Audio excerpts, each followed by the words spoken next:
What if the biggest threat to your financial future is not the economy, not the stock market, not your income, but something happening silently inside your own mind? What if the very thoughts you believe are protecting you are actually the thoughts destroying you?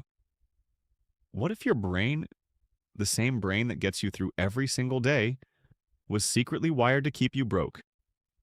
This is not a metaphor. This is neuroscience. This is psychology. This is the hidden story of why intelligent, hardworking Americans make financially devastating decisions over and over again. Not because they are foolish, then, but because they are human. The hidden psychology of money is the conversation no one is having. And by the end of this, you will never see your financial decisions the same way again. Let us begin where all the most important stories begin. At the beginning. Not your beginning, but the beginning of our species. Tens of thousands of years ago, human beings did not have banks. They did not have investment accounts or credit scores or mortgage rates. They had one financial objective: survive today, get enough food, water, and shelter to make it to tomorrow. The concept of saving for 30 years from now was not just irrelevant, it was evolutionarily absurd, because there was no guarantee of 30 years from now. And so the human brain evolved to prioritize the immediate, to fear loss more than it valued gain, to grab what was available right now rather than wait for something better later. These were not flaws, and they were features, survival features, coded into our neural architecture over hundreds of thousands of years.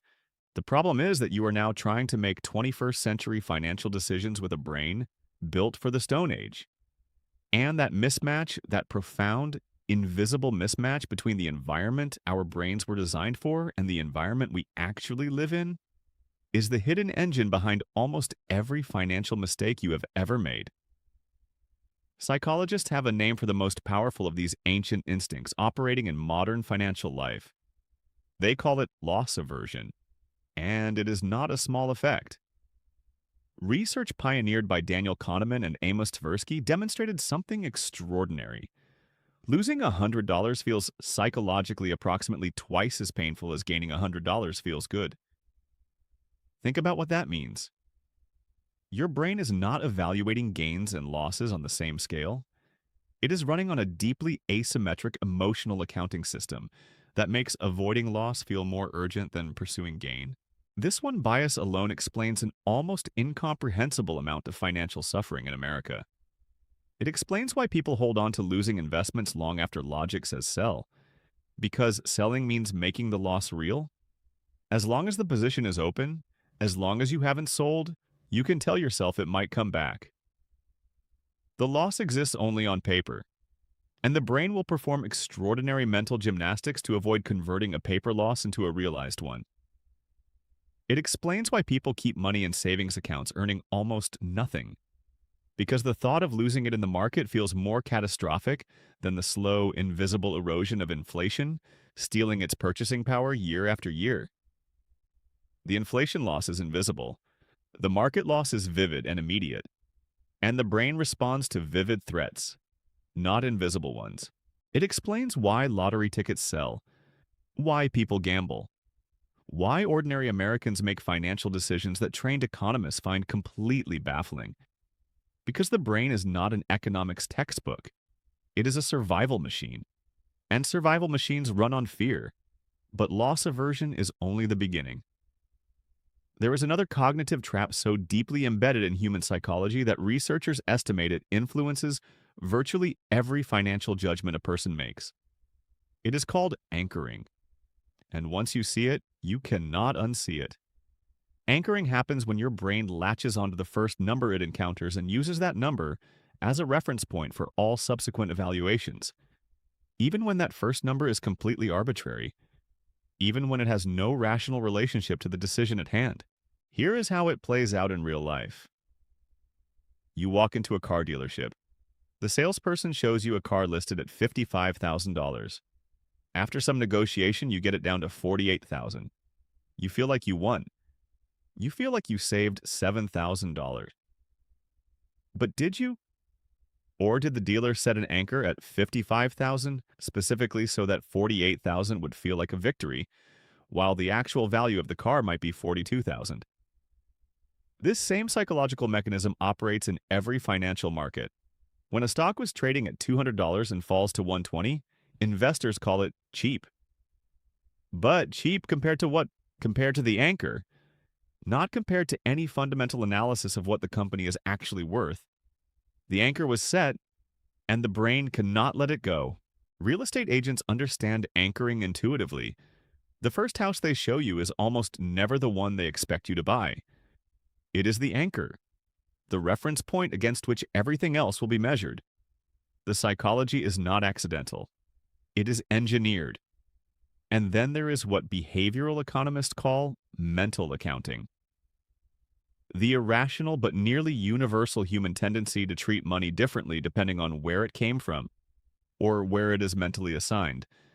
Your brain does not treat all dollars as equal, even though financially they are. A tax refund feels like free money, even though it was your money all along. Just a forced savings account with the government earning zero interest on your behalf. And because it feels like found money, people spend it differently, more freely, on things they would never buy with their regular paycheck. The money is identical. The psychology is completely different. A bonus feels different from a salary. A gambling win feels different from wages. An inheritance feels different from money you earned. And because they feel different, they get spent differently, saved differently, invested differently. The brain has assigned them to different mental accounts. And those accounts have different rules, different permissions, different emotional textures. This is why someone can have $10,000 in a savings account, earning 1% interest while simultaneously carrying $10,000 in credit card debt at 24% interest. Mathematically, this is absurd. The rational move is obvious. Pay off the debt. But the savings account is the emergency fund. It lives in the safety account in the brain. And the credit card debt lives in the debt account. And the brain treats them as completely separate, because that is how mental accounting works. Now, let us go deeper into a bias that may be the most financially destructive of all, because it operates not in moments of crisis, but in moments of apparent calm. It is called present bias. And it is the reason why almost every American knows they should be saving more and investing earlier and spending less. And almost none of them do it. Present bias is the brain's overwhelming tendency to overweight what is happening right now relative to what will happen in the future. The future is abstract. It is hypothetical. It is a story you tell yourself. But the present is real, immediate, vivid, and the brain responds to vivid reality with far more urgency than it responds to abstract possibility. This is why retirement saving is so catastrophically difficult for so many people. Retirement is not just far away. It is unimaginable in a visceral, emotionally compelling sense. You cannot feel retirement. You cannot taste it. You cannot hold it. So, when the choice is between contributing to a 401k that benefits a future version of you who feels like a stranger, and spending money on something that delivers pleasure right now, the brain is not running a fair calculation. The present is playing with loaded dice. Researchers at Stanford demonstrated this vividly when they showed people age-progressed photographs of themselves, images of what they would look like at 60 or 70. Those people subsequently made dramatically different retirement savings choices because suddenly the future self was not a stranger. It was a face they recognized, a person they felt connected to, a person worth sacrificing for. This experiment reveals something profound about the nature of financial behavior. We do not fail to save for the future because we are irresponsible. We fail because the future self does not feel real. And you cannot motivate sacrifice for someone who does not feel real. The financial industry has exploited present bias for decades. Why do you think credit cards are so ubiquitous? Because they brilliantly sever the connection between pleasure and payment. You get the thing now. You feel the joy now. The pain of paying comes later. In a bill, abstracted from the moment of purchase, delayed just enough for the brain to not properly account for it. Credit cards are not just financial instruments. They are psychological technology designed to exploit the exact cognitive architecture of the human brain. But understanding present bias also reveals the solution. The most powerful financial innovation of the last several decades is not a new investment product or a trading algorithm. It is the automatic enrollment of workers into retirement savings plans. The insight is simple but devastating in its effectiveness. If you make saving the default, if you make doing nothing mean saving rather than not saving, you work with the psychology instead of against it. Inertia, which normally destroys financial futures, suddenly builds them. There is one more psychological force that deserves to be named, because it may be the most culturally specific and socially devastating driver of financial behavior in America.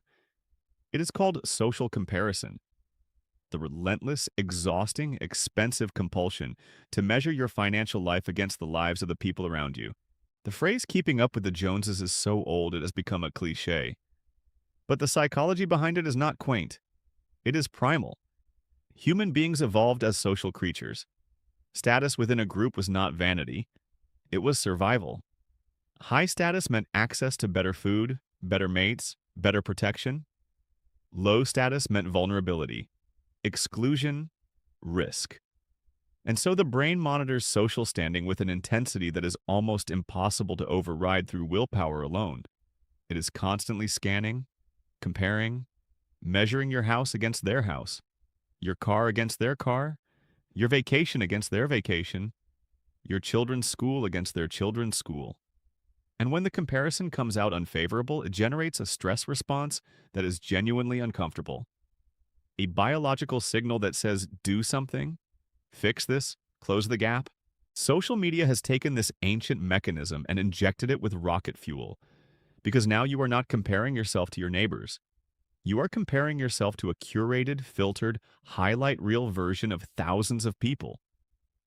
People who are presenting only the moments of maximum status, the vacation, the new car, the restaurant, the promotion, none of the debt that funded it, none of the stress underneath it, none of the financial reality behind the performance. The result is an epidemic of lifestyle inflation, of spending that outpaces income, not because people are greedy, but because they are responding to genuine psychological discomfort. The discomfort of perceived low status in a culture that equates net worth with self-worth. Studies have consistently shown that lottery winners and people who experience sudden dramatic increases in income often return to their previous levels of happiness within a few years. Because happiness is not absolute. It is relative. It is measured against a reference group. And when your income rises, so does your reference group. So does your spending. So does the baseline against which you measure satisfaction. This is the hedonic treadmill, and it is one of the cruelest tricks the mind plays on the financially ambitious. You work harder to earn more. You earn more and spend more. You spend more and need more. The finish line keeps moving. Not because you are failing, but because the brain was designed to want more. Always. Because in the ancestral environment, more was always better.